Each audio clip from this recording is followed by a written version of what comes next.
In this video, I will show you how to download a Pictory AI video. So let's jump straight into it.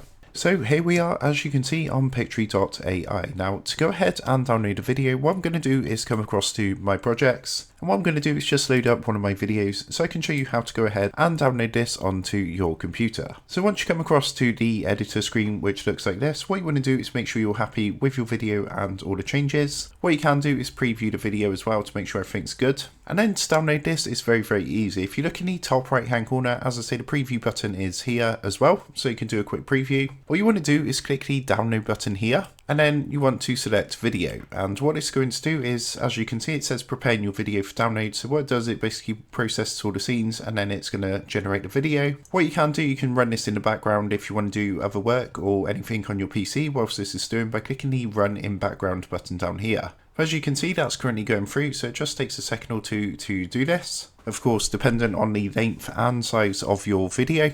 And once it's ready, it's going to come up with a pop-up saying your video is now ready. So all you need to do now, as you can see, you've got some further options as well. So you can copy the link to the video, you can export the audio and the text. But if you want to just download your video, just go ahead, click the purple download button up here, and you'll see that's going to download the video onto your PC. So I hope this quick tutorial helped you out today, and if it did, I would really appreciate it if you was to consider dropping down below the video, leaving a like, and also subscribing to the channel. With that being said, I just want to take a minute to thank you guys for watching this quick tutorial, and I will see you in the next video.